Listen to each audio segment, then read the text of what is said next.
मैं एम अली हैदरी आप सभी का हैदरी स्टूडेंट यूट्यूब चैनल पे खैर मकदम करता हूँ। आज की अपनी इस वीडियो में हम लोग डीएलएड सन 2017 उर्दू के क्वेश्चन पेपर के दूसरे भाग को हल कर रहे हैं।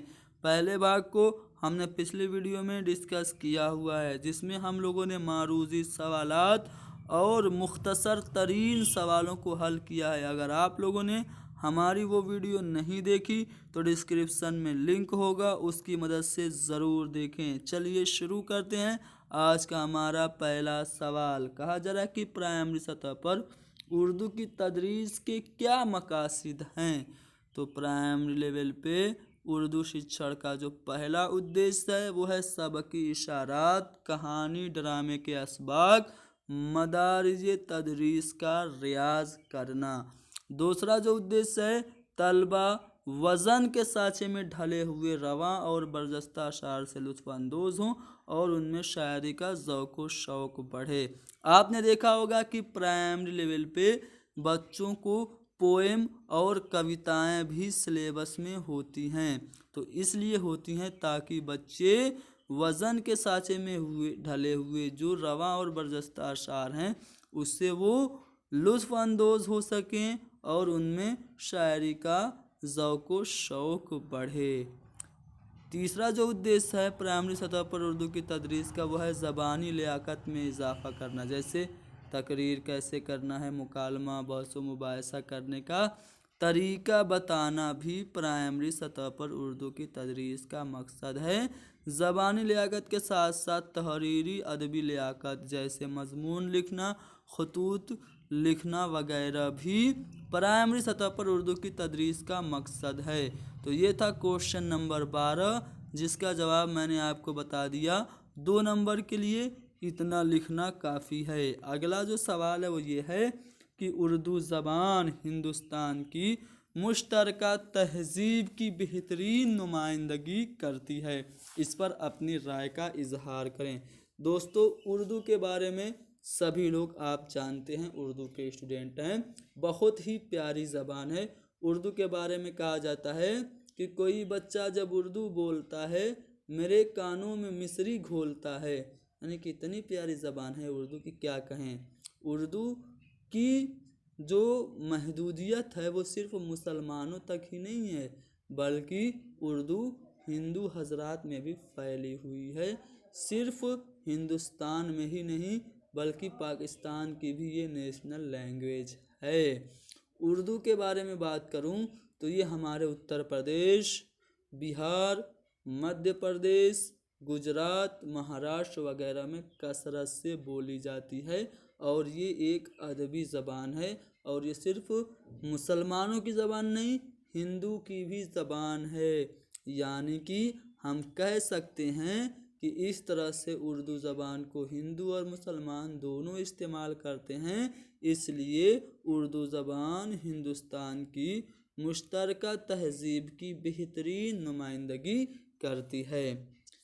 अगला सवाल है क्वेश्चन नंबर 14। कहा जा रहा है कि क्या दर्जा में तदरीस से पहले मंसूबा सबक बनाना ज़रूरी है?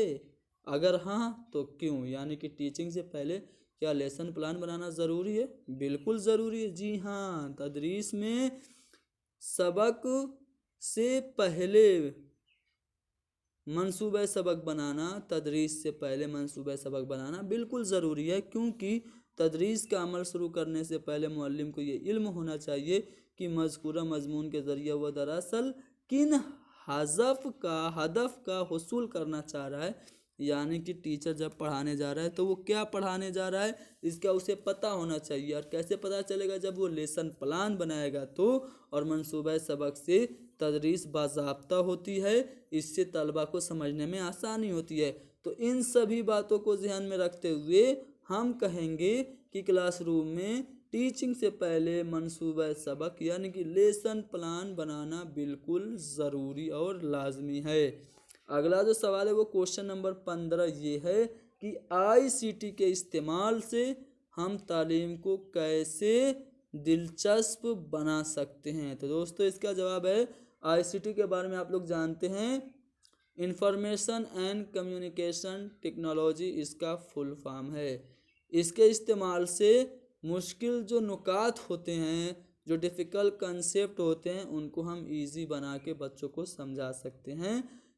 आईसीटी के इस्तेमाल से टाइम बचती है और मेहनत भी कम लगती है। आसानी से हम बच्चों को उनके सामने स्टडी मटेरियल को पेश कर सकते हैं। बच्चे दिलचस्पी लेंगे आईसीटी के इस्तेमाल से। अगला जो सवाल है वो ये है कि कवायद की तदरीस पर नोट लिखिए। ग्रामर टीचिंग पे हमें एक नोट लिखना है। तो दोस्तों ग्रामर क्या होता है? ग्रामर वही तो होता है जिसमें हम ज़बान की गलतियों को सुधारते हैं।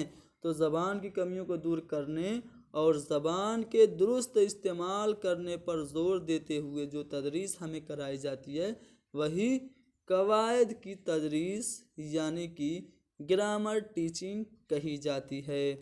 अगला क्वेश्चन नंबर 17 क्या है? कहा जा रहा है कि दौरान तदरीस मुहासबा और तज्जिया के क्या फ़ायदे हैं? आकलन और मूल्यांकन का शिक्षण के दौरान क्या लाभ है, ये पूछा जा रहा है। तो दोस्तों तदरीस के दौरान मुहासबा और तज्जिया से फ़ायदा ये है कि इसकी मदद से उस्ताद को ये पता चलता है कि उसे तदरीस के कितने मकासद को पूरा किया, यानी कि उसने पढ़ाते हुए क्या क्या पढ़ा दिया और क्या क्या पढ़ाना बाकी है। आकलन और मूल्यांकन मुहासबा और तज्जिया के ज़रिए ही टीचर को पता चलता है। साथ ही साथ उसे तलबा ने कितना सीखा और क्या सीखा, इस बात का भी इल्म मुहासबा और तज्जिया के ज़रिए ही होता है। तो ये दोनों हो गए आपके मुहासबा और तज्जिया के फ़ायदे।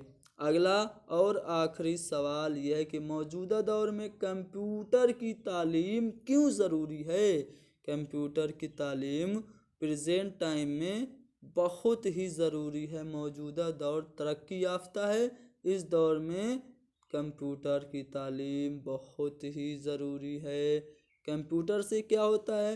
कंप्यूटर से वक्त बचता है, मेहनत कम लगती है, इंटरेस्टिंग होता है। कंप्यूटर पर इंटरनेट की मदद से हम सर्च करके कोई भी जानकारी, कोई भी इंफॉर्मेशन आसानी से जमा कर सकते हैं। तो दोस्तों आज हमने डिस्कस किया सन 2017 के बीटीसी यानी कि डीएलएड के क्वेश्चन पेपर को, जिसमें हमने 2 पार्ट में, पिछले पार्ट में मारूजी सवालात और मुख्तसर तरीन सवालात को, और इस भाग में मुख्तसर सवालों को हल कर लिया। दोस्तों क्वेश्चन पेपर मैंने कई डिस्कस किए हुए हैं, पिछले वीडियोस आप हमारी देख लीजिए। मैं आपको गारंटी देता हूं कि अगर आप लोग 4 क्वेश्चन पेपर को आसानी से, ईमानदारी से हल कर लेंगे और आप एग्ज़ाम में बैठेंगे तो आपको डीएलएड में उर्दू में कोई भी मुश्किल का सामना नहीं करना पड़ेगा। इतना ही, बढ़ते हैं बस।